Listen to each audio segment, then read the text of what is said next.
ठंड का मौसम था। दिन पर दिन कड़क सर्दी बढ़ती जा रही थी। भगवान कृष्ण सुदामा के साथ धरती लोक पर भ्रमण कर रहे थे। कान्हा, देखो धरती लोक पर सर्दी कितनी बढ़ गई है। इतने समय बाद धरती लोक पर सर्दी का आनंद ही कुछ और महसूस हो रहा है। मेरा तो मन कर रहा है आज पूरा दिन ही हम धरती लोक पर भ्रमण करें। वो बात तो सही है सुदामा, पर धरती लोक पर रात गुजारने के लिए हमें रजाई की आवश्यकता होगी। हम अपने साथ कुछ भी लेकर नहीं आए हैं, तो इसमें देर किस बात की है। हम किसी रजाई बनाने वाले को ढूंढ लेते हैं, कोई तो हमें रजाई बना ही देगा। हाँ, वो तो हमें देखना पड़ेगा। अभी तो रात होने का समय है। चलो हम किसी रजाई बनाने वाले को ढूंढते हैं और रजाई बनवाकर रात आराम से किसी पेड़ के नीचे गुजारेंगे। इसी बहाने हम ठंड का आनंद भी ले लेंगे। कान्हा, ये क्या कह रहे हो? एक उंगली के आकार जितना कपड़े का टुकड़ा और रुई, वो भी इतनी जरा सी, जो तुम्हारी हथेली में समा जाए, इससे रजाई बन जाएगी? तुम भी शरारत करना कभी नहीं छोड़ते। तुम्हारी तो माया ही अद्भुत है। सुदामा, मैं अपने भक्तों का निस्वार्थ प्रेम देखना चाहता हूं, इसलिए एक छोटी सी परीक्षा ही सही। कान्हा जी और सुदामा जी ने साधारण छोटे बालकों का रूप धारण कर लिया।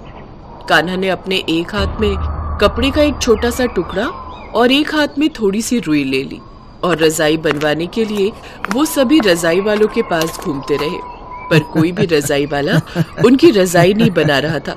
उल्टा वो उन पर हंस रहे थे। बच्चों, हमारे पास ठंड में रजाई बनाने के बहुत सारे काम आए हुए हैं। देखो, हमारा दिमाग जो है मत खाओ। इतनी सी रुई और जरा सा कपड़े के टुकड़े से कोई रजाई नहीं बनती, समझे? जाओ जाओ यहाँ से और जाकर गिल्ली डंडा खेलो। हमारे काम में विघ्न मत डालो। ठीक है, जैसी आपकी मर्जी। चलो हम किसी और रजाई वाले के पास चलते हैं। कान्हा, इतने से कपड़े के टुकड़े और जरा सी रुई से कोई रजाई वाला रजाई नहीं बनाएगा। उल्टा देखो ना, सब हम पर हंस रहे हैं। तुम अपने चमत्कार से रजाई बना लो ना, बहुत ठंड लग रही है। कान्हा, सुदामा, सब्र करो, सब्र का फल मीठा होता है। अभी तो शुरुआत है। इस गांव में और भी बहुत रजाई वाले हैं, कोई ना कोई हमारी रजाई जरूर बना देगा। कान्हा और सुदामा बच्चों के रूप में इधर उधर पूरा दिन रजाई बनवाने के लिए घूमते रहे। शाम होने वाली थी और ठंड भी बढ़ रही थी, पर कोई भी उनकी रजाई नहीं बना रहा था। कुछ घंटे घूमने के बाद कान्हा और सुदामा उस गांव से दूसरे गांव में पहुंचे। कान्हा, क्या कर रहे हो?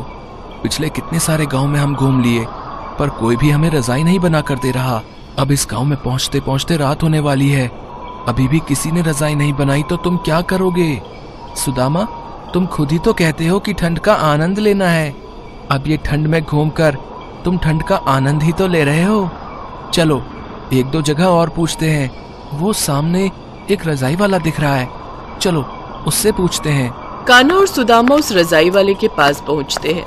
भैया, हमें बहुत ठंड लग रही है। हमारे पास ये कपड़े का टुकड़ा और रुई है, क्या आप हमें इसकी रजाई बना दोगे? हमें बहुत ठंड लग रही है। अरे बच्चों, पागल हो गए हो क्या? है? इतने से टुकड़े की रजाई भला कैसे बनेगी? और बन भी गई तो क्या वो तुम्हारी ठंड दूर कर पाएगी? बिल्कुल नहीं।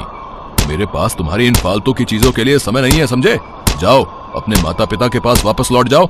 और ये कोई खिलौने बनाने की दुकान नहीं है जो तुम्हारी छोटी सी रजाई बन जाएगी।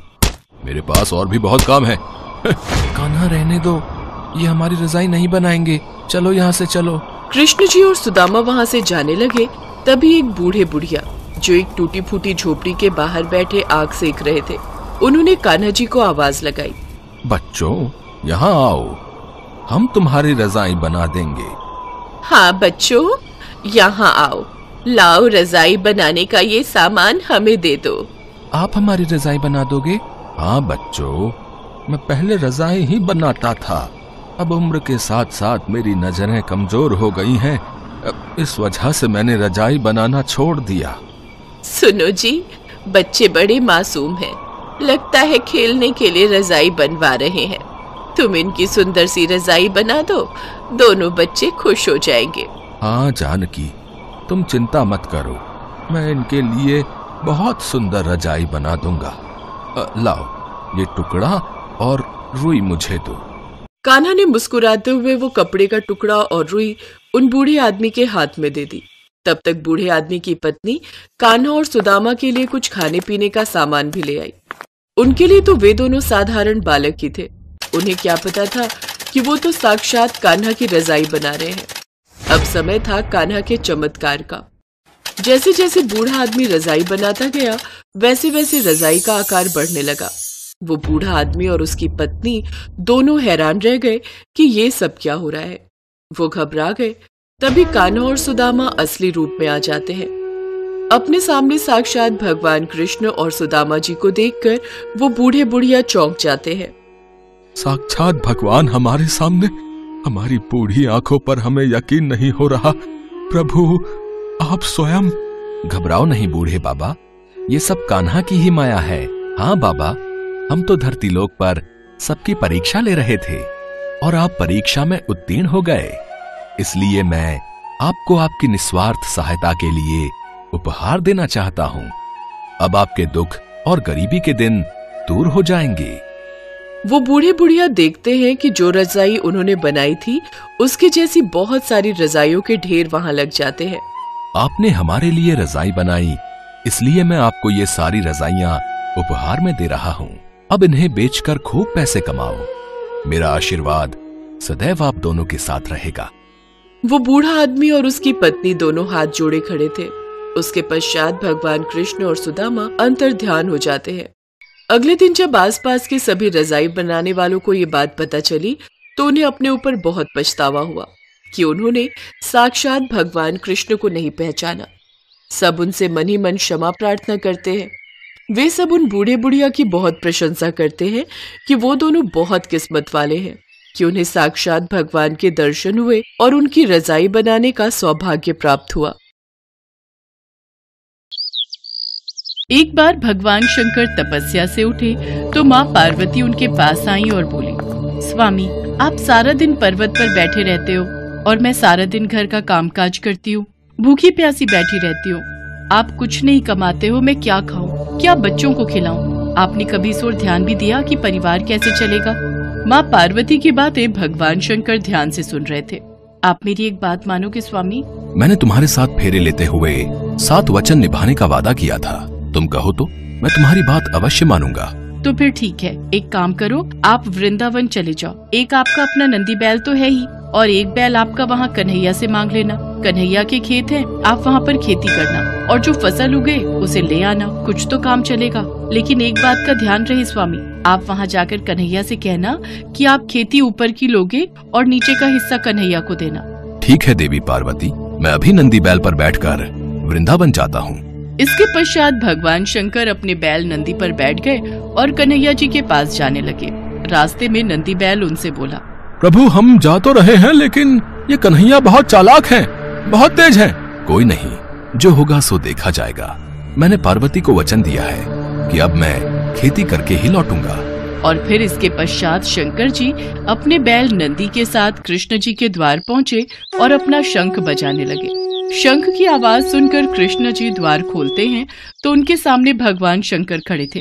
कृष्ण जी भगवान शंकर को प्रणाम करते हैं। भोलेनाथ आप आइए, भीतर पधारिए। अचानक कैसे आना हुआ? मुझे संदेशा भेज देते, मैं आपसे मिलने आ जाता। कन्हैया मेरा एक काम है जो केवल तुम ही कर सकते हो। हाँ हाँ बताइए, मैं आपकी किस प्रकार सहायता कर सकता हूँ? मुझे आपके खेतों पर खेती करनी है। एक बैल मेरे पास है और एक बैल आप अपना दे दो और अपने खेत पर मुझे खेती करने के लिए दे दो। क्यों मैया, आपका क्या विचार है? भगवान शंकर हमारे खेतों पर खेती करना चाहते हैं। हाँ तो कोई बात नहीं, अच्छी बात है, हमें भी बनी बनाई फसल मिल जाएगी। पर मेरी एक शर्त है, खेती में आप जो भी मुझे बोने को कहोगे वो मैं बो दूंगा, पर खेती का ऊपरी हिस्सा मैं रखूंगा। तो आप बताओ मैं क्या बो दूं? ठीक है, मुझे मंजूर है। एक काम करो, आप ना आलू बो दो। ठीक है, फिर मैं फसल तैयार होने के बाद ही आपसे मिलूंगा। इसके बाद शंकर जी बैलों को लेकर खेती करने चले गए। उन्होंने खूब मेहनत से खेती की और आलू उगाए। कुछ दिनों में आलू की फसल पककर तैयार हो गई। शर्त के मुताबिक शंकर जी और नंदी ने मिलकर आलू के ऊपर की फसल, आलू के पत्ते काटे और गठरी में भरकर कैलाश ले गए। शंकर जी ने बहुत खुशी से पार्वती मैया को वो गठरी दी। पार्वती मैया ने जब गठरी को खोलकर देखा तो वो हैरान हो गई। उस गठरी में तो पत्ते ही पत्ते थे। प्रभु आप ये क्या उठा लाए हो? खेती कहाँ है जो आपने की थी? पार्वती मैंने तो वैसा ही किया जैसा तुमने मुझसे कहा। मैंने ऊपर की खेती का हिस्सा लिया और कैलाश लौट आया। मुझे कुछ नहीं पता प्रभु, अब मैं इन पत्तों का क्या करूं? ये पत्ते किसी काम के नहीं हैं। अब आप दोबारा जाओ और दोबारा खेती करके लाओ, और हाँ, अब की बार आप नीचे की खेती मांगना। एक बार फिर भगवान शंकर नंदी के साथ वृंदावन जाने लगे। रास्ते में नंदी ने उन्हें फिर समझाया कि कान्हा बहुत चतुर है, तो आप सावधान रहना।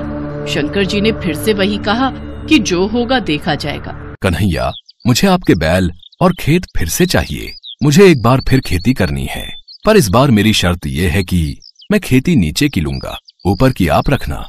बताओ मैं क्या बो दूं? ठीक है, फिर तो आप बाजरा बो दो।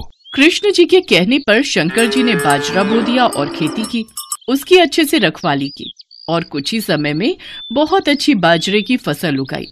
शंकर जी बाजरे के नीचे की डंडियां तोड़कर कैलाश ले गए और ऊपर का बाजरा सारा कृष्ण जी और यशोदा मैया घर ले गए। कैलाश पहुंचकर जब शंकर जी ने माता पार्वती को बाजरे के नीचे की डंडियों से भरी गठरी दिखाई तो वो फिर से क्रोधित हो गईं। अरे, आप ये क्या ले आए? ये तो घास फूस है, इनका मैं क्या करूंगी?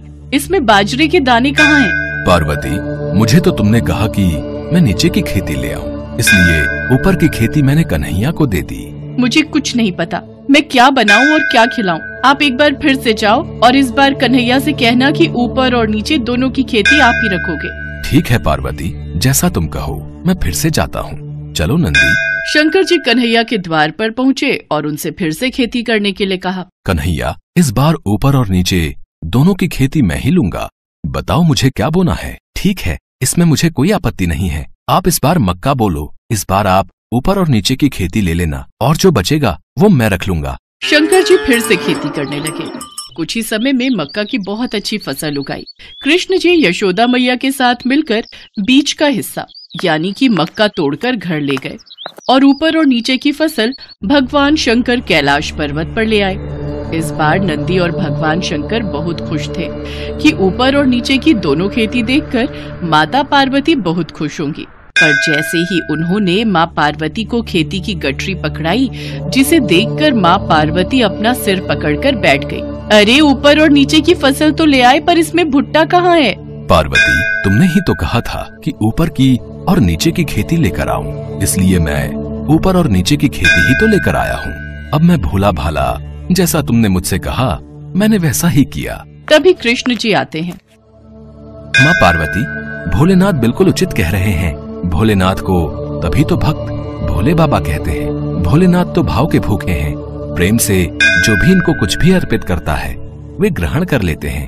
आप धन्य हैं भोलेनाथ। माँ पार्वती, भोलेनाथ के द्वारा की हुई खेती मैं ले आया हूँ, इसे स्वीकार कीजिए। माँ पार्वती देखती हैं कि भगवान भोलेनाथ ने तो बहुत ही बढ़िया खेती करके आलू, बाजरा और मक्का उगाया था।